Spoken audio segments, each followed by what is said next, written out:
በስመ አብ ወወልድ ወመንፈስ ቅዱስ አሐዱ አምላክ አሜን። በስመ አብ ወወልድ ወመንፈስ ቅዱስ አሐዱ አምላክ አሜን። በስመ አብ ወወልድ ወመንፈስ ቅዱስ አሐዱ አምላክ አሜን።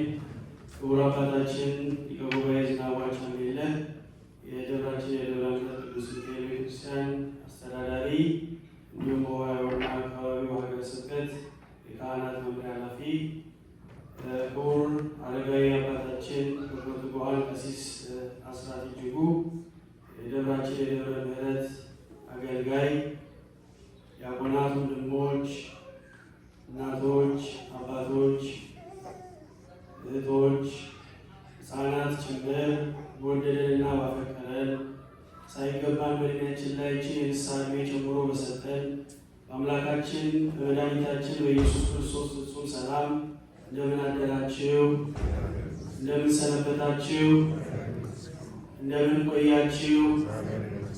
አሜን። ቸርነቱ የማያልቅበት እንደ በደላችን እንደ ኃጢአታችን ያላጠፋን ሁላችንንም ከያለንበት ሰብስቦ ለጸሎት፣ ለምስጋና፣ ለልመና፣ ለተማጽኖ በዚህ የሰበሰበን የአባቶቻችን አምላክ እግዚአብሔር ስሙ ለዘላለም የተመሰገነ ይሁን።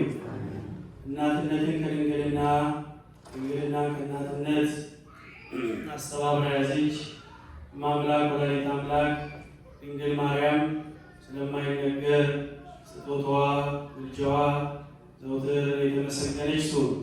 ቅዱሳን ጻድቃን ሰማዕታት እንደየክብራቸው በማማለድ በማስታረቅ የሚሳተፉ ለእነሱ ሁሉ ክብር ምስጋና ይሁን። እንግዲህ ቅድም አባታችን እንደገለጹልን የዛሬው ስንተኛው ሳምንት ነው? አቤት ጾም ከገባ አብይ ጾም ከገባ ስንተኛው ሳምንት? ሶስት ነው? አራት ነው?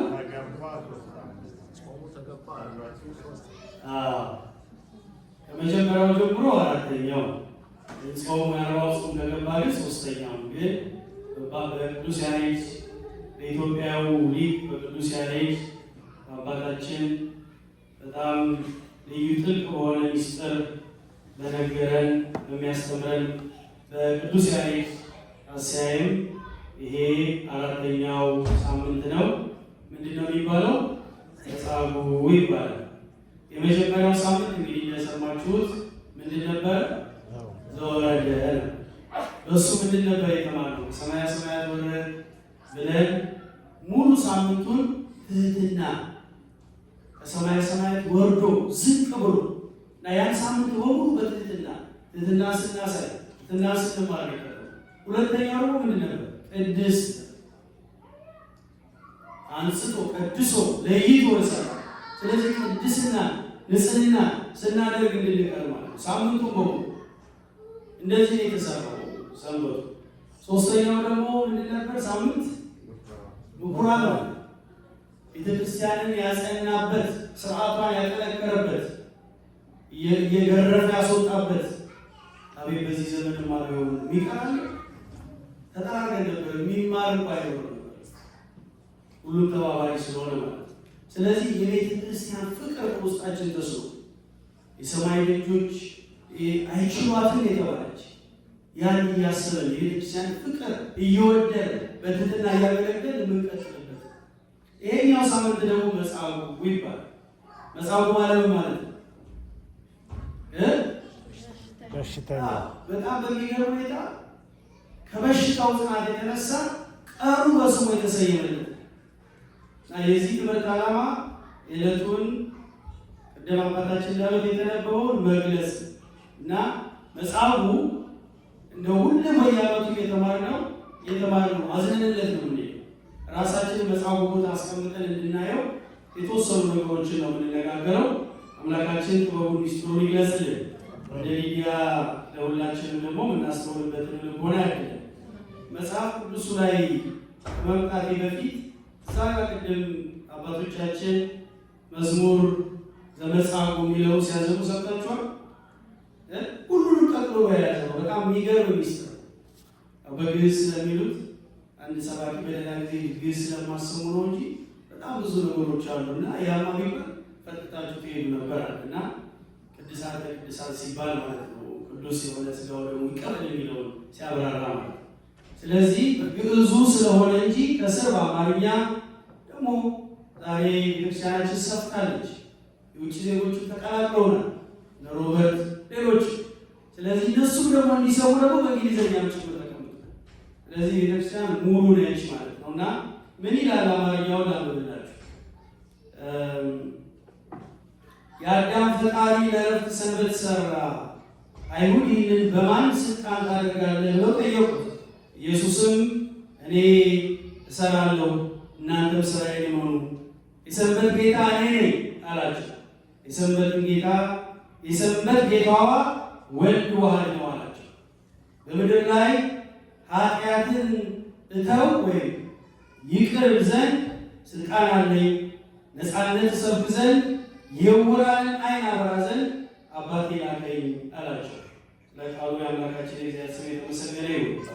በጣም ኢትዮጵያዊ አባታችን ቅዱስ ያሬድ ተርጓሚ ነው፣ ሰባኪ ነው፣ ጸሐፊ ነው፣ ተመራማሪ ነው። እንዲህ አይነት ጥልቅ ነገሮችን አንድም ተቀይሮ የሚሰራ ነገር የለም። ያኔ የተሰራ ስራ ጥበብ መንፈሳዊ ገልጾለት ከዚህ በፊት ነግሬያቸዋለሁ። እንደውም አባ ገብረ ኪዳን ደግሞ ሲያስተምሩ በየሁሉም በኢትዮጵያ በሙሉ ሱባኤ የተጀመረው ምንድን ነው? ሜል ላይ የተጀመረው ቅዱስ ያሬድን ይሄ ከላይ መጣ ዜማ አልቀበል ብለው እና መድኃኒዓለም ኢየሱስ ክርስቶስ በዕለተ ስቅለት በዕለቱ እንደተሰቀለ ሆኖ ሰባተኛው ቀን ላይ ተገልጾላቸዋል ይላሉ። ሱባኤ እንደሚያዝ ነበር የነገርኳችሁ እና እንትን ሲሉት በዕለቱ እውነት ለመሆኑ ለመቀበል እንዲህ ብለው ነበር። አካባቢያቸው ነው አብሮ የተወለደ ነው። እዚህ የዕለተ ስቅለቱን መልክ ይዞ ተገለጸላችሁ፣ ሁሉም እያዩት። ስለዚህ አክሱም በየዓመቱ በየወሩ ከ1 እስከ 7 ሱባኤ ይደረጋል እና በየሁሉም ቦታ ላይ ሆኗል፣ በየቦታው ሆኗል እና ይሄ ሚስጥር የተገለጸለት ቅዱስ አባት ነው፣ ልዩ አባት ነው ቅዱስ ያሬድ እና በሱ አማካኝነት ነው በዓመት ያለው 52ቱም ሳምንታት ስም አላቸው።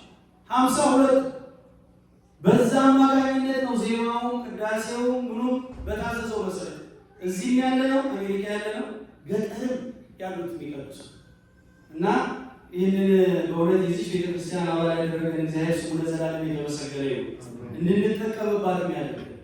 በቀጥታ ወደ ትምህርታችን ስንመጣ ጌታችን መድኃኒታችን ኢየሱስ ክርስቶስ በዚህ ዕለት ድዊ ፈውሷል፣ ወባጣ አቅንቷል፣ በሽተኞችን የፈወሰበት ያዳነበት ስለ ማዳኑ የሚነገርበት ነው። ከመጀመሪያ ዲያቆኑ በመጀመሪያ ካነበበው መልእክት ጀምሮ ከቅዱስ ጳውሎስ ጀምሮ ያለውን ስታዩት ስለ ማዳን የስውር እንደተፈወሰ እንደዳነ እንዳመጡ እንደፈወሰ የተወሰኑት ከተፈወሱ በኋላ እንዳመሰገኑ እንደዛ ነው። ደግሞ እንዳታደለው ወደ መጽሐፉ አይነቱ ደግሞ ከተፈወሰ በኋላ ደግሞ በምስጋና ላይ ያደረገ እና ይሄንን ታምራት የፈጸመበት ሳምንት የሚነሳበት ነው። መነሻው ዮሐንስ ወንጌል ምዕራፍ 5 ቁጥር 1 ላይ ያለው ነው። የተወሰነውን አነበዋለሁ። መጀመሪያ ከዚህ በኋላ የአይሁድ በዓል ነበረ። ኢየሱስም ወደ ኢየሩሳሌም መጣ። ወደ ኢየሩሳሌም ወጣ። በኢየሩሳሌም በበጎች በር አጠገብ ዕብራይስጥ ቤተሳይዳ የምትባል አንዲት መጠመቂያ ነበረች። 5 መመላለሻ ነበረባት። ቤተሳይዳ ማለት ምን ማለት ነው? ቤተሳይድ ምን ማለት ነው? አባታችን እየተረጎሙ ነው። ምን ማለት ነው? የይቅርታ የምህረት ቤት ማለት ነው። የሚገርመው 5 መመላለሻ ነበረባት።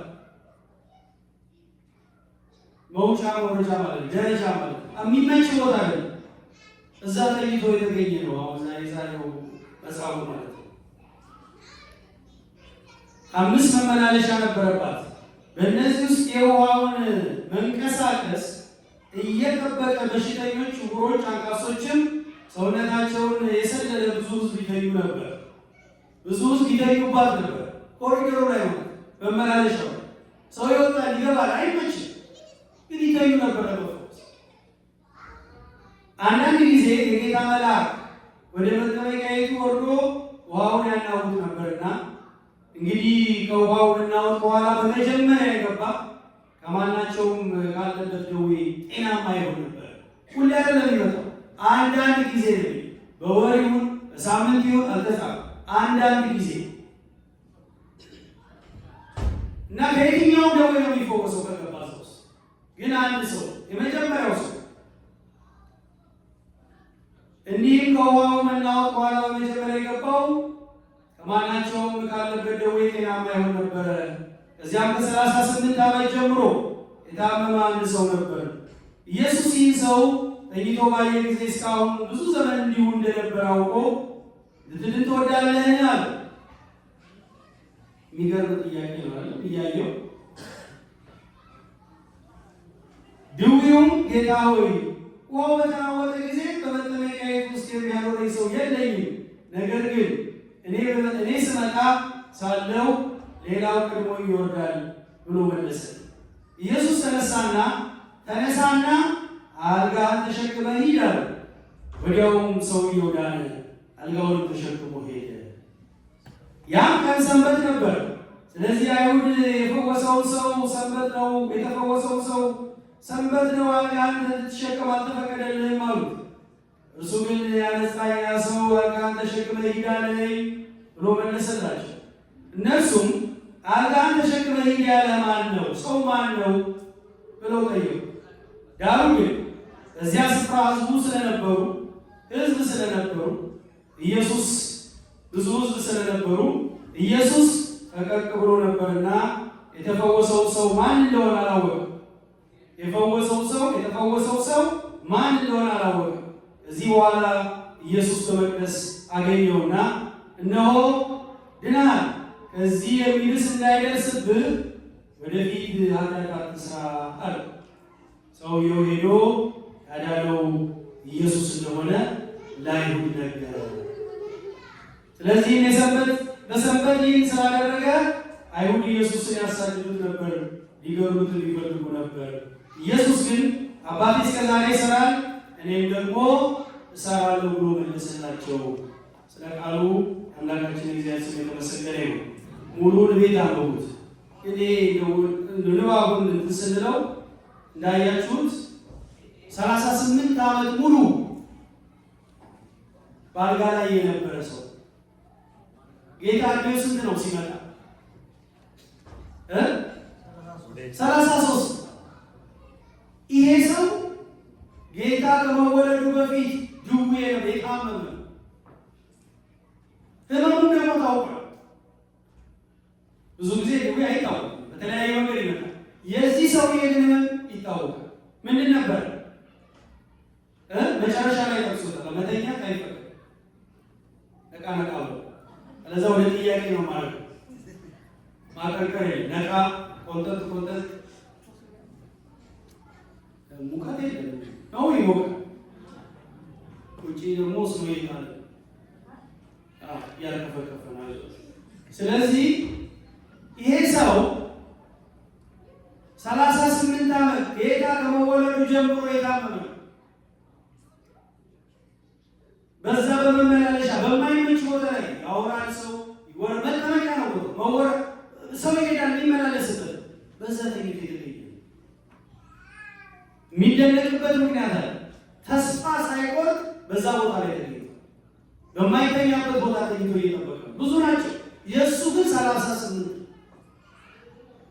አስቡት። የስንት ዓመት ሁሉ የታመሙ ወደ ኋላ ተመልሳቸው 38 ዓመት ተስፋ ለመቁረጡ በጣም የሚገርመው ግን 38 ዓመት ሲናፍቃት የነበራት ውሃ ተጠምቆባታል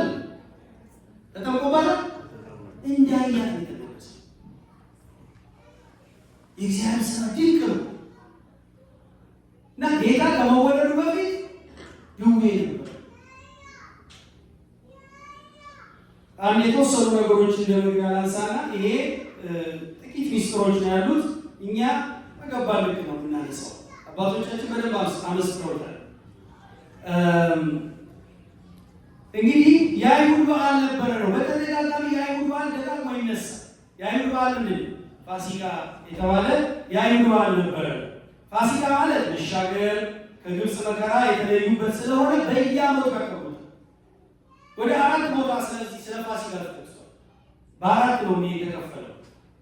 ኢየሱስ በ30 ዘመኑ ከተጠመቀ በኋላ 4 ፋሲካዎችን አክብሯል።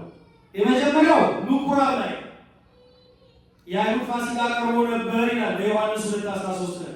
ኢየሱስም ወደ ኢየሩሳሌም ወጣ፣ በምኩራብ የተገኘበትም ማለት ያ ፋሲካ ተብሎ ይጠራል። ሁለተኛው መጻጉዕን የፈወሰበት ይሄኛው ሳምንት የሚነሳው በሽተኛ ያለበት በሽተኛ የፈወሰበትም ደግሞ ከዚህ በኋላ የአይሁድ በዓል ነበረ ይላል መጽሐፍ ቅዱስ ዮሐንስ 5። ኢየሱስም ወደ ኢየሩሳሌም ወጣ። የቂጣ በዓል ተብሎ ያው እነሱ ከግዛት ወጡበትን ነው በየዓመቱ የሚያከብሩት። ሶስተኛው ፋሲካ 5000 ሕዝብ የመገበበት በዮሐንስ 6 ምዕራፍ 4 ላይ የአይሁድ በዓል ፋሲካ ቀርቦ ነበረ ያበረከተበት በረከት የሰጠበት ረድኤት የሰጠበት ጊዜ ያ ፋሲካ ተብሎ ይጠራል። የመጨረሻው አራተኛው የትኛው ፋሲካ? በዕለተ ዓርብ የተሰቀለበት እመቤታችን ቅድስት ድንግል ማርያም ከሥጋዋ ሥጋ ከነፍሷ ነፍስ ነስቶ 33 ዓመት ከ3 ወር ተመላልሶ አስተምሮ በምድር ላይ አርአያ ለመሆን በቃሉ ሁሉን ማድረግ ሲችል በቀራንዮ አደባባይ ላይ በችንካር ከወንበዴዎች መሃል የተሰቀለበት ያ ዕለተ ዓርብ ፋሲካ ተብሎ ይጠራል። አምላካችን ስብከቱ ብቻ ሳይሆን ሕይወቱን ማስተማሪ ነው። ያስተማረው ብዙ ነው። የተማሩት ብዙ ከሱ የተማሩት በርካታ ናቸው። በሕይወቱ ያስተማረው ይላል። በሕይወቱም ነበር ያስተማራቸው የመጣውና በበዓል እዚህ ትምህርት ላይ የምንረዳው ምንድን ነው? ይሄው አሁን ቀጥታ የህመሙን ነገር ብቻ ነው። በበዓል ወዴት እንደምንሄድ በዓል የት እንደምናከብር በዓል በመጣ ቁጥር አሁን አይታችሁታል። የኢየሩሳሌም ወደ ኢየሩሳሌም ወጣ። ከዚህ በኋላ የአይሁድ በዓል ነበር። በዓል ሲሆን የት ነው የምንገኘው? ማንን ነው የምንጠይቀው? እና ማንን ነው የምናገኘው? የታመሙትን ነው እንጠይቃለን ወይስ ከምንተዋወቀው ጋር ከምንመላለሰው ጋር ማብረን እናደርገው? የት መካሄድ እንዳለበት ጭምር ያስተማረበት ነው ጌታ ኢየሱስ ክርስቶስ። ወደ ጠበል ቦታ ነው ሄደው። የአይሁድ ፋሲካ በዓል ደርሶ ነበር። በበዓል ወዴት መሄድ እንዳለብን፣ እስር ቤት ያሉትን፣ የተቸገሩትን፣ በጭንቅ በመከራ ውስጥ ያሉትን ማየት መጠየቅ እንዳለብን የተማርንበት ሳምንት። ትንቢተ አሞጽ ላይ ይላል በዓላችንን በተመለከተ አሁን በዓልን እየቀረበ ስለሆነ ምዕራፍ 5 ቁጥር 21 ላይ ዓመት በዓላችሁን ጠልቼዋለሁ፣ ተጸይፌዋለሁ፣ የተቀደሰውን ጉባኤያችሁ ደስ አያሰኘኝም። በየቦታው የሚደረገው ጉባኤ ጌታን የሚያስደስታል። ቁጥር 22 ላይ የሚቃጠለውን መስዋዕታችሁን የእህሉን ቁርባናችሁን ብታቀርቡልኝም እንኳን አልቀበሉም። ለምስጋና መስዋዕት የምታቀርቡልኝ የሰቡትን እንስሶች አልመለከትም። ይሄ ብቻ ነው የሚያውቀው መሰላችሁ? የዝማሬንም ጩኸት ከኔ ዘንድ አርቅ፣ የመሰንቆውንም ዜማ አላዳምጥ። ዝማሬውን አይቀበሉ በአግባብና በስርዓት ካልሆነ በዓላችሁ ልዩ ነው። በዓላችሁ በትክክል አድርጉ ነው። በዓል ራሱ ኢየሱስ ክርስቶስ እሱን ተቀብለን የምናሳልፈው በዓል፣ እሱን ለመቀበል የምናደርገው ዝግጅት ነው። በዓል በኢየሩሳሌም በበጎች በር አጠገብ ያለው ለመስዋዕትነት የሚቀርበው በግ መሟላት የሚገባው በዛ በኦሪቱ ብዙ ነገር ተዘርዝሯል። ሊሰውት የሚቀርበው ማለት ነው። እዚህ ላይ ተጨው ማለት ነው። የአንድ ዓመት ጠቦት ወንድ የሆነ ቀንዱ ያልከረከረ ጥርሱ ቅርጹ ምንድነው ያልዘረዘረ ጸጉር ያላረረ ንጹህ መሆን ነበረበት። እንደዛ ሆኖ ቀርቦ አልቀበለው። በዚህ በቤተ ሳይዳ የቤተ ሳህል ቤተ ምሕረት የይቅርታ ቤት በምንላት ማለት ነው መመላለሻ 5 መመላለሻ መውጫ መምረጃዎች ባሉባት ቦታ ላይ በሽተኞች ተሰብስበው ይጠብቁበት ነው።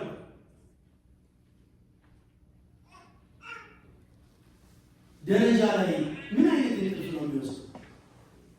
ሰው ቢወጣ የሚወርድበት ለጸበል ነው። ጉልበት ያላቸው የሄዱ ጌታዋ ያለው እሱ መድኃኒው ያችን ብቻ ነበረች። እሱ ጌታን የጠየቀውን ሰምታችኋል። በጣም የሚገርመው መጽሐፍ ቅዱስ ላይ እንደዚሁ ግባና ተጠመቅ ሲባል የዓለም ሰው ነበር። በመጽሐፈ ነገሥት ምዕራፍ 5 ላይ በዮርዳኖስ ወንዝ ንዕማን ከለምጹ ድኖ ላለመጠመቅ ግን በጣም አንገራግሮ ነው።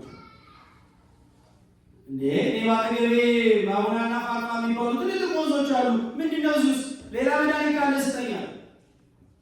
ግዴ ለ7 ጊዜ ግባና ብቅ ጥልቅ በላ አላረገውም ማለት ይሄን ሲል ረዶቹ ናቸው። ምን አስጨነቅ ሞክረዋል። ተመለሰና ምን ተሰቅ ሲገባ በ7ኛው ለምጹ ድኖበት ወጣ። ስርዓት አለ ማለት ነው። የመጠበቅ ስርዓት አለ ማለት ነው። አካሄድ አለው ማለት ነው። ጌታችን ለምንድን ነው በዛ ጊዜ አንድ ሰው ብቻ የፈወሰው? ለምን ራሱ ሳምንት ሁሉ ተሰይሞለት? ለምንድን ነው አንድ ንፉግ ስለሆነ ነው? ለምንድን ነው አንድ ሰው የፈወሰው? ለምንድን ነው አንድ ሰው ልክ መጥቶ ሲያማጣው አንድ ሰው የሚፈወሰው? ለምን ሌሎቹ አይፈወሱ? የኢትዮጵያ ኦርቶዶክስ ተዋሕዶ አባል መሆን ጥቅሙ እዚህ ላይ በደንብ ለዩት። ሌሎቹ ዛሬ በቃ ነው ትንሹ ያንጨበረረው ምን ያደርገው ምንም በቃ ምግባር የሌለው ዛሬ ምንድነው ትንቢት ይናገራል፣ ታመን ይፈውሳል። በየቦታው ፈውስ ነው። በየቦታው ተሰብስቦ የሚደረገው ነገር የምታዩት ኢትዮጵያ ኦርቶዶክስ ተዋሕዶ ላይ ፈውስ የተለየ ስፍራ የለም። ምን ያህል ሰው ፈውሳል ተብሎ የተጠየቀ አንድም ካህን አንድም አባት ምን ያህል የታመመ ሰው ጠይቃል ተብሎ ጥያቄው ምንድን ነው? ራባታችሁኛል፣ ታመም ጠይቃችሁኛል፣ ጠማ ጠጥታችሁኛል እንጂ አገራሽ ሙሉ ስላጠመቅ የተሰለፈ በእኛው ቤተክርስቲያን ተቀባይነት በሌለው መንገድ መስቀል መድኃኒዓለም ኢየሱስ ክርስቶስ የሞተበት እያለ ሌሎች ነገሮች ሲፈውሱ እያየ እንደምንልሽ ይደረግልሽ ይገባል። አሁን እሱ ስላሉ ወደ እሱ አልመጣም። ግን ምንድን ነው ህዝቤ እውቀት በማጣት ጠፋ። እኛንም ይሄድ እነዛ ሰዎች ጋር ምንጠመቀው የተለየ የፈውስ የተለየ አካሄድ የተለየ ነገር የለው። ለምንድን ነው አንድ ሰው የፈወሰው? ሳያውቁት ነው እንጂ እነዛም እኮ ተፈውሰዋል። ድኖ ያ ሰውዬ ታሞ የነበረ ነው፣ አልጋ ላይ የነበረው ሲሄድ ሲያዩት የእግዚአብሔርን ስራ አድንቀዋል። በጣም መጽሐፉ በጣም የሚመሰገንበት መንገድ 38 ዓመት አስብ። 2 ሳምንት 1 ሳምንት እኮ ደቀን ነው ብንነሳ የለም በጉንፋን መጽሐፉ በነገራችን ላይ ታመመው በኃጢአት በምን አወቅ ነው? ከዚህ የከፋ እንዳያገኝ ምን አለ? ደግመህ ምን አትስራ? ኃጢአት አትስራ። በኃጢአት የሚመጣ ደዌ የለ ማለት ነው። ደዌው ሁሉ ግን በኃጢአት አለ እና አንድ ሰው አለ የሚፈውሰው። እሱን ሲፈውሰው ተሸክሞ ሲሄድ በጣም መጽሐፉ የሚደነቅበት ነገር 38 ድረስ እኛ ዛሬ እያየነው ጌታን አናውቀው። 38 ዓመት ከተኛ ድምፁን መስማት ከራቀ ከምን በኋላ ሲነሳ ሲጠይቀው ምንድን ያለ? ጌታ ሆይ ጌታ መሆኑን ራሱ መለየት። ይሄ ሰው ተስፋ ቆርጦ ዘመድ የለው ምን የለው ጥለውት ጠፋው። በጣም ረጅም ጊዜ ነው የለም እና በጣም በሚገርም ሁኔታ መድኃኒዓለም ኢየሱስ ክርስቶስ ትምህርታችንን የኦርቶዶክስ ነፍሳቸው ተፈውሳ እንደሆነ የሚጠቅስበት የቤተክርስቲያን ትምህርት ሕሙማነ ሥጋን በተአምራት ደዌ ያለባቸውን እንደዚህ ዓይን የሌላቸውን እግር የሌላቸውን በተአምራት ይፈውሳል። ሕሙማነ ነፍስ ደግሞ በምንድን ነበር ይፈውስ? በትምህርቱ ሲያስተምር ልባቸው ይቃጠል ነበር ይላል። የኤማሁስ መንገደኞችን አልሰማችኋቸው? አብረውት እየሄዱ ልባቸው ቅጥል ይል ነበር። ያወቁት ግን ቆርሶ ሲሰጣቸው። ምን አይነት ትህትና ነው የመድኃኒዓለም ኢየሱስ ክርስቶስ! አብሮ ይሄን አልሰማችሁም? ስለምን አላላችሁ?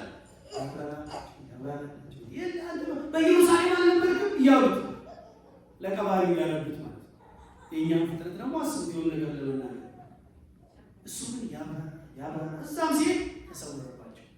ቆርሶ ከሰጣቸው ልባችን ይቃጠል ነበረ።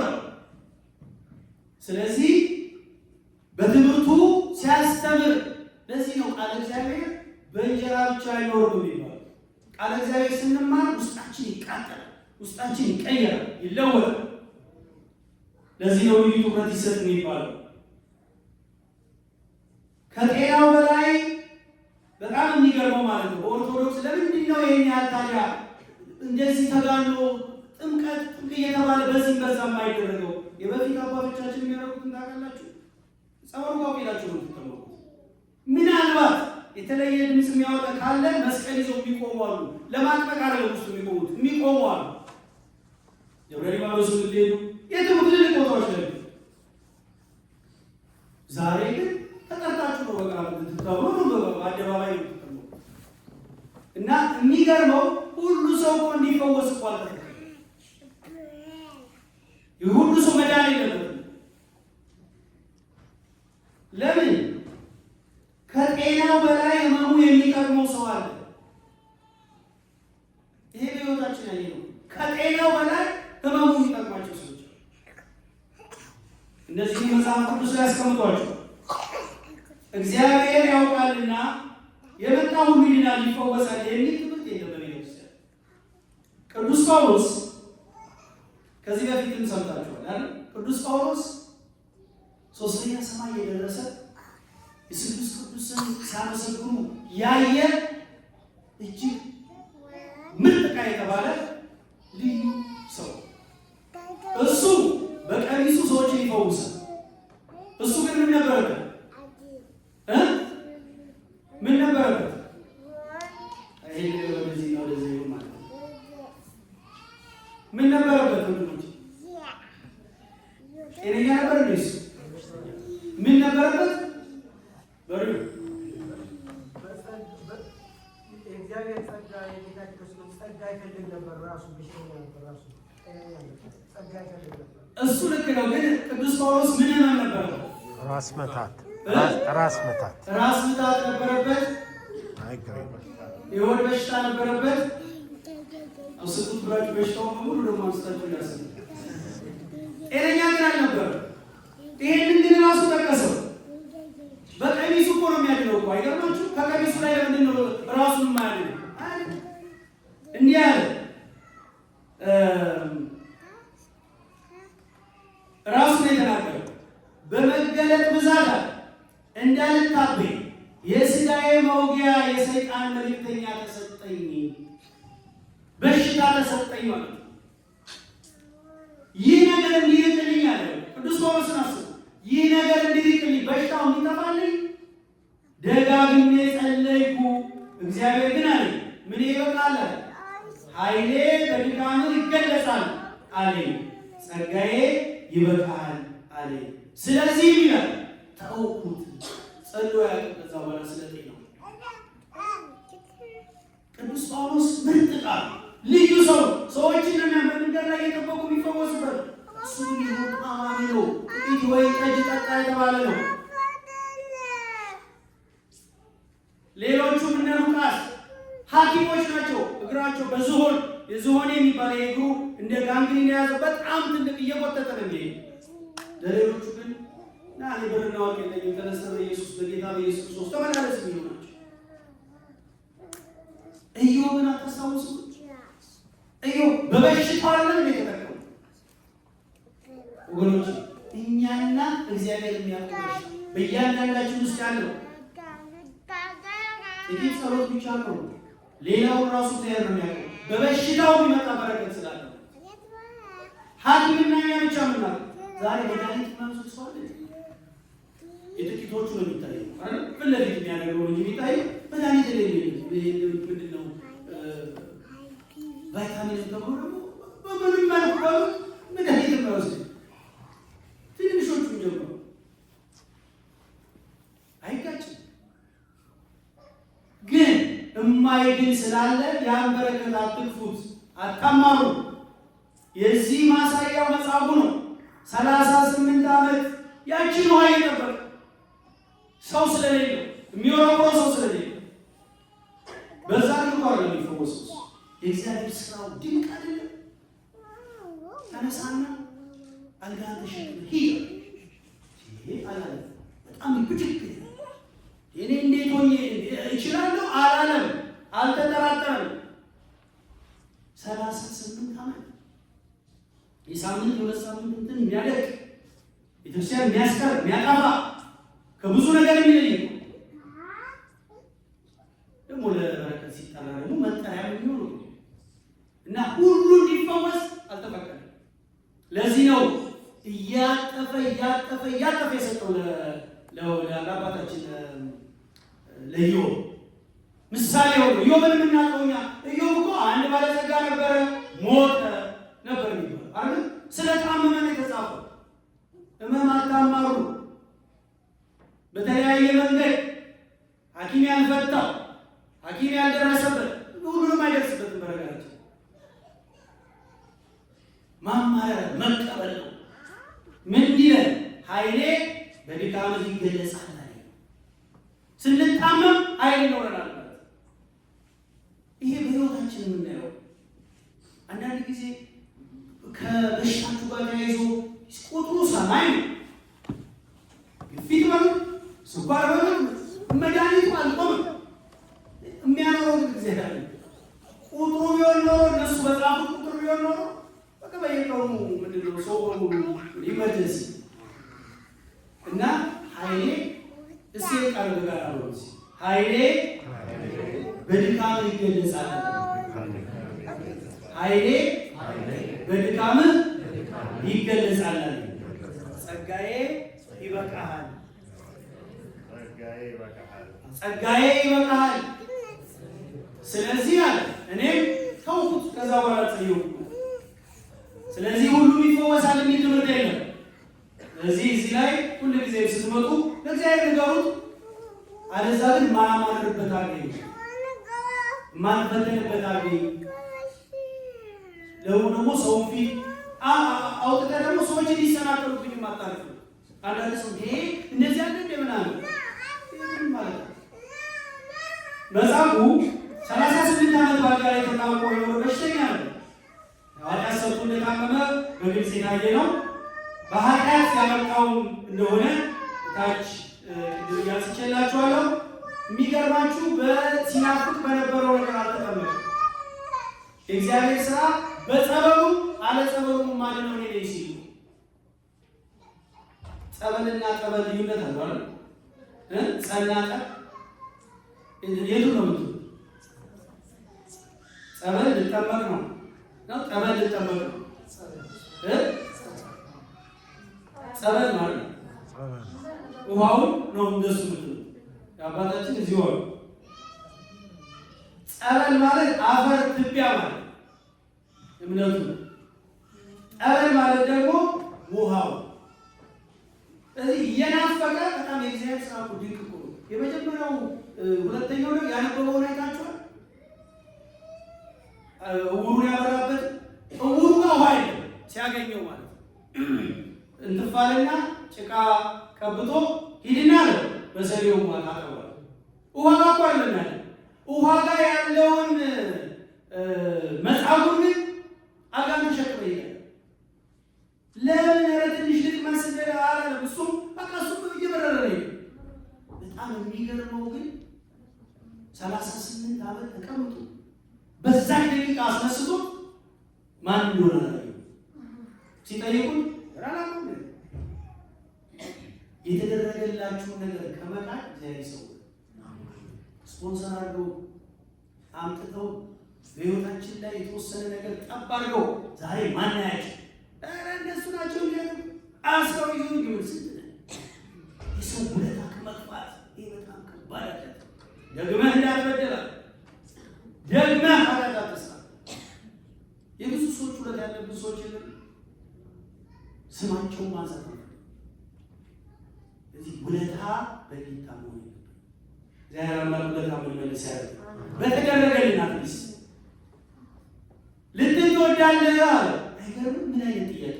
መዳን እንደሚፈልግ እያወቀ ለምን አለው? ለምን አለው? አባቶች ሲያስተምሩ በዕለተ ዓርብ አድነኝ ሳልለው አዳነኝ ብሎ የሚመሰክር ስለሆነ ጠየቀው። እንደሚድን መዳን እንደሚፈልግ እያወቀ ጠየቀው። አንድም መሐሪ አዳኝ ሁሉም ማድረግ እንደሚችል የሚሳነው ነገር እንደሌለ ሲያሳይ እሱ በውሃው ላይ የጠበቀው ውሃው ጋር ለምንድን ነው መሰላችሁ? ጌታ ሆይ ብሎ ብዙ ነገር አለ ውሃው ላይ ያልከው እኔ ወስደ እንደዚህ የሚያደርጉ እሱ ያነበልባል። የእሱ መዳኛው ያቺ ውሃ ብቻ ነች። መዳኛችሁን መዳኛችሁን የሆነ ነገር ያደረጋችሁ ሰዎች ውጡ።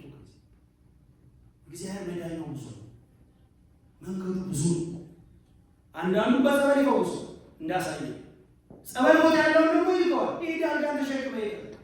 እሱም አላምን እየበረረ እንኳን 38 ዓመት አንድ ቀን ተኝቶ እንትን ያለ አይመስልም ይዞ ሲል ከዛ ይሁን ያሉትን ሰምታችሁ ተቃራኒ ይስሩ። ስለዚህ ብዙ ይሄ ብቻ ነው። ይሄ ካላረግ እንዲያላረግ ቤተክርስቲያን እንደዚህ አላረግ ያ አይደለም ማለት በአንድም በሌላም ስፍራ እግዚአብሔር ማዳኛ ነው። በእምነትም በጸበልም በሌሎችም ነገር ነው የሚሆነው። እውሮ ነው እግዚአብሔር በጸበል ያለ ጸበል የሚያድናል ሲል ነው ያንን ወደዛ ይላከው፣ ያኛውን ደግሞ ወደዚያ ያመጣው። እውሮ የተወለደው ሰው ጭቃ ለውሶ ዓይነ ስውርነቱን በሰሌን ወንዝ እንዲጠመቅ አዞታል። እዛው ጋር ደግሞ ማዳን ሲችል በጣም የሚገርመው ጭቃ ቀባው እዛው ላይ ማለት ሲችል ሂድና ተጠመቀ። ጸበል እንደሚያስፈልግ ሲያስተምር ስርዓት እንዳለው ሲነገር ስርዓቱ 3 ቀን ነው 7 ቀን ነው ብዙ ጊዜ ነው እንደየሰው ይያያል እንደየጸቀው ይያያል። አለመፈወሱ እግዚአብሔር ፈቃድ አለመሆኑ በዛ በህመሙ የሚጠቀመው ነገር ስላለ ቢፈወስ ደግሞ ያመሰገነ ይሆናል። ምስክርነት ሲሰጥ የሰማችሁት ነው። በየቦታው አባታችን ጠዋት ማታ ይጸልያሉ። ሰርጀሪ ከመደረግ በፊት ሰርጀሪ ከተደረገ በኋላ መጀመሪያ ወደ ሕክምና ከመሄድ በፊት ሲታሰብ ጭምር ተሻሽቶ ለመሄዳችን ለቅዱስ ሚካኤል ነግሮ መሄድ በራሱ መፍትሄ። ስለዚህ በአንድ ነገር ብቻ አይደለም መዳን። ያቺን ያያትን ውሃ ነው የምድንባት ብሎ እሱ በዛችሁ አለ። ስለዚህ የምድንባቸው የተለያዩ ነገሮች አሉ ነው ትልቁ ትምህርት። በሁለቱ ቦታዎች ፈውሱ ራሱ ብቻ ፈዋሹ ራሱ ነው። እዛም እዚህ ምን ነኝ ነው የፈወሰበት በጣም ትልቁ ነገር። ቅዱስ ባስልዮስ የፈውሱን እንትን ሲያስረዳ አሁን ብዙዎቻችን መድኃኒት ቅድም የመድኃኒት ያሉት እሱ ላይ ከዚህ በፊትም ማስተር ተነስቷል። አንድ ነገር አለ።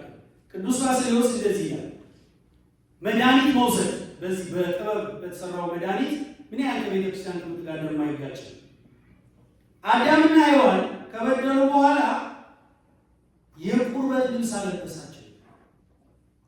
በፊት በጸጋ ነበር የሚወጡ ራቁት መሆናቸው አይታወቁም ነበር። የቁርበት ልብስ አለበሳቸው ይልና ሕክምና ከዛ የተለየ አይደለም። በበደልም በሉት በተለያየ መንገድ የመጣው የቁርበት ልብስ አዳምና ሔዋን እንደለበሱ መድኃኒት መጠቀም ችግር የለውም። እንዲህ ይላል፣ ከድቀት በኋላ ህመም ደዌ እንደሚኖር ግድ ነው። ሕክምናም እግዚአብሔር በሰጠው ጥበብ የተሰጠ ነው። ስለዚህ የተገኘ ነው። እንደውም እንዲህ ነው መጽሐፈ ሲራክ ደግሞ በጣም ያጠናክረዋል። ሁላንም የሚፈውሰው እንደ እምነታችን፣ ሁላችን የምንፈወሰው እንደ እምነታችን። አንዳንዱ ተሻሽቶ አንዳንድ ጊዜ ሐኪም ቤት ሊሄዱ አንተ ደግሞ ሁሉ ጊዜ ሐኪም ቤት መድኃኒት ይላል። ጸበል የተሰጠው ነው። አታሸማቁት። ያየው ይውሰድ። ለዚህ ነው ሰው ፊት ዛሬ ሰው መድኃኒት የማይወስዱ። እንዲህ ይጠቀም። እግዚአብሔር የፈቀደው ነው። እንዲህ ብሏል መጽሐፈ ሲራክ ላይ እርሱ እግዚአብሔር ስለመረጠው ጌታን እጅ ስራ የእግዚአብሔር እጅ ስራ ነውና ባለመድኃኒትን አክብረው። ባለመድኃኒትን ምን አለው? አቤት አክብረው። ሕይወት ከእግዚአብሔር ዘንድ የሚገኝ ሲሆን ድርጎውን ከንጉሥ ይቀበላል። ባለመድኃኒት በጥበቡ ያከብሩታል፣ በመኳንንት ዘንድ ይመሰገናል። እግዚአብሔር መድኃኒትን ከምድር ፈጥሯልና አዋቂ ሰው ባለመድኃኒትን አይንቀውም፣ አይናቀውም። አዋቂ ሰው ባለመድኃኒቱን አይናቀውም። ስለዚህ መድኃኒት የሚታዘዝልን ትክክለኛ አይጋጭም እና መሸማቀቅ አይገባም። ግን ማምጣት ግን ያዘች ሲች ሞክራት ከዚህ የመጣ ነው እንደሚደረግ እችን ሲያጭሳት እችን ሞክራት እስቲችን አምጥቼ በብዛትም አይደለም በትንሹ ይሞክራት ከዛ ይመጣል እንጂ ጸበል ብቻ ማለት ደግሞ ለጊዜ አግኝታ ትላለህ ጠፍቶ ይቀራል። እግዚአብሔር በጥቂትም በብዛት ያድናል። በጥቂቱ በእምነታቸው ብዛት ከፈወሳቸው መሃል ብዙ ልጠመቅ የሚኖር ጥቂት ደግሞ የሚጽኑ አሉ። በጥቂቱ የሚድኑ አሉ። ተጠምቀው አሁን እንትና እንደምናየው መጽሐፉ 38 ዓመት ነው እዛ የጠበቀው። በጸበሉ ባይድን 38 ዓመት ደጅ ጠብቆ ስለዚህ በአንድ ሄዳ ነው እግዚአብሔር ፍቃዱ ሆኖ እንዲሆነ በጸሎቴ ነው በእንትኔ ነው እንደዛ ልብ ያላለው ደግሞ ያን ያህል የጠበቀውም ደግሞ እንደው በማታቴ ነው ማለት ነው። ያቺ 12 ዓመት ደም የሚፈሳት ሴት አይታችኋታል። እንደ እምነት የተባለው በዚህች አማካኝነት ምንድን ነው ያለች? ቢያስተምረኝ አለችው፣ ቢያጠምቀኝ ቢሰብከኝ ብላለች። ምንድን ነው ያለች? ብነካው ያቺ 12 እንዲህ ነው ያለች፣ ልብሱን ብነካው ድናለሁ አለች። ቢነካኝ ቢዳስሰኝ አላለች። ሄዳ ተጋፍታ ሄዳ እንዳለችው እምነቷ ነው ነበሩ። ሄዳ ሰው እኮ ሲማሩ ነው እዛው ሲጠመቁ ነው አድሮ ከታምራቱ ያየ ምን ብሎ እኮ ማፈወስ ሞቷል። ያን ስትነካ ኃይል ከወጡ ጌታ ሆይ ይሄ ሁሉ ሰው እየተከተለ እንዴት እንደዚህ ትላለህ? አይ ከኔ ወጥቷል። እዛ አይቷል። ምን ማለት ነው? ሲከለክሉ አስለ ነበር። ቢኮዝ 12 ዓመት ነው፣ ሽታ አለ፣ መቅረብ አትችልም፣ ለይታ ከድርቁ ተባራ ነበር። የተደበቁ እህቶችን፣ የተደበቁ እናቶችን፣ የተደበቁ ወንድሞችን በመፈለግ ላይ ነሳ። የሚመጡትን የምናያቸው የምናገኛቸው ብቻ አይደለም። ክርስትና እንደሱ አይደለም። ያቺ ሴት በዛ ጊዜ ከነበረችበት ቦታ ላይ ነካለች፣ በቃሽ፣ ነካ የተፈወሰች እንደ እምነታችን ነው። እመጣለሁ ቅዱስ ሚካኤል ጸበሉን ጠጥቼ ጸበሉን ያን ለጸበሉ አልበቃው በሩሙ ጋር ሄጄ ትስሳይ የተሻሽቼ እመለሳለሁ። ይሄም እምነት ነው። የተደረገላችሁ ብዙ ያን መቶ አለቃውን ሰምታችሁታል። ምን ብቻ ተናገራል? ቃል ብቻ ተናገራል። በቃል የተፈወሰ ልክ ሰዓቱ ሲጠይቃል በዛ ሰዓት ጌታ ወራጅ ቤት ልትገባ ትችል ትህትናው እንደዚህ አይነት እምነት አላየሁም የተባለ እንዲህ አይነት እምነት ከቶ አላየንም። ስለዚህ እዛው በቃሉ ተፈወሰ። አያችሁ፣ የግድ አይደለም 20 ዓመት 30 ዓመት መጠመቋ። ይሄ ማለት ጸበል አይጠቅምም እየተባለ ፈውስ ላይ ግን ትኩረት አድርጎ መሯሯጥ ያጋንንት አመፀኛ ምን ትውልድ ነው ታምራት ይሻላል የሚፈልጋል። አሁን ደግሞ ወደ አሜሪካ መጥተውላችሁ እዛ የነበረውን ይዘው መጥተው እዚህ ቦታ ገዝተው በቃ ሊሄዱበት ሰምታችኋል። እና ፈውስ ልንፈውስ ነው ጸበሉን በዚህ በኩል ነገር እንዴት ታውቋል? ባለፈው ሲመሰከር አልሰማችሁም? ከጉባኤ ጸለዩላት፣ ይዟን መጣች፣ ተፈወሰ። ቤተ ክርስቲያን ነው የሚመጣው እንጂ እዛ ጋር ያለው ጸበል የእንትን ነው ተከፋፍሎ ተቀበል። እዚህ ያለ ትምህርት የለም። ገንዘብ እየተሰራ ነው። እኛን ገንዘቡን የምናደርገው። ስለዚህ ከማሄድ አስተምሮ መጠበቅ ይገባናል ማለት ነው። ቤተ መቅደስ እያገለገል ጠዋት ማታ ደጅ እየጠናን ስጋው ደግሞ እየተሰበረ እየበላ እየጠጣን አንዳንድ ጊዜ ከአንዳንድ ልጆች ላንድ ይችላል። በቤቱ እየኖር ረጅም ዓመታችን ቆርስ ልቀው ላንድ ይችላል። በረከት የሚያመጣ በሽታ አለ። አንዱ መጥቶ ደግሞ በጠበሉ አንድ ቀን ተፈውሶ ምስክርነት ይሰጣል። መመቅኘት አይደለም እዚህ ላይ በሚገባው እግዚአብሔር ማመስገን። እዚህ ቅዳሴያችን ላይ የሰውን ድካሙን አንተ ታውቃለህ ይላል። የሰውን ድካሙን አንተ ታውቃለህ። ስለዚህ የሚፈወሰው እንደየእምነቱ በሽተኛን ስንጠይቅ እንዴት እንደሆነ ጌታ አስተምሮ ነው። ልትድን ትወዳለህ? ይሄ ቀጥታ ቁስሉን መነቃቃት ሳይሆን መጠየቅ ቀስ ብሎ ልትድን ትወዳለህ? እኛ ግን እንትን ሂስትሪ የምንሰራ ነው ምንድን ነው ከዚህ ወጡ ጫናችን አንቀዋል። አመመኝ ነው ሰው እዛ ወጣ ይቀስ እንደዚህ ነው። እሱ ብዙ አዳኝ መሆኑን እንኳ አጠገቡ እያለለት ብዙ ነው እና ሰዎችን በጭካኔ አትቅረቡ። በተጎሳቆለ ሰው ሕይወት ልትጠፋ በደረሰ ሰው አትጨክኑ። ልትድን ትወዳለህ? ጌታ ሆይ ከእኔ ቀድሞ ሰው የለኝም። ጎልማሳ ስለሆነ ወደ ውስጥ ወርዶ ይቀጠኛል ብሎ ነው ሰው የለኝም ሲል የነበረው እና ሁለት ነገሮችን ነው የተናገረው እዚህ ቦታ ላይ የፈወሰበት ምክንያት። ክርስቶስ ግን ተነሳና አልጋህን ተሸክም። እሱ ብዙ ሰበሰበ። ሰው የለኝም፣ ጠልተውኛል፣ ቆይቷል እንዲህ ሲል አልጋህን ተሸክመ ይላል። ይህም የሆነበት ምክንያት አንደኛ የፈወስኩ በነፃ ነው። በእንደዚህ አታሳብ። ውሃ ውስጥ ገብኝ ነው አትበል። ፈዋሽን እኔ መድኃኒዓለም ኢየሱስ ክርስቶስ ሂድ፣ በነፃ ነው።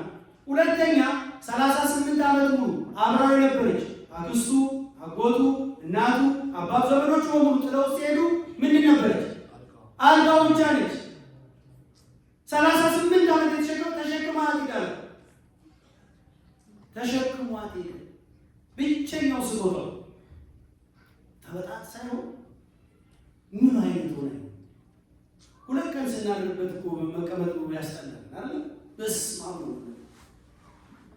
ይሄ በረከት በእውነት ይህ ጸጋ ዝም የማለት ጸጋ የመታገል ጸጋ ለሁላችንም ያለ የለም። ያለምንም ቀይ በሽታ እንደሚፈውሰው ለማሳየት ነው። ተሸክመ ይላል። 38 ዓመት የነበረው ብድግ አለ ይዞ ፊዚዮቴራፒ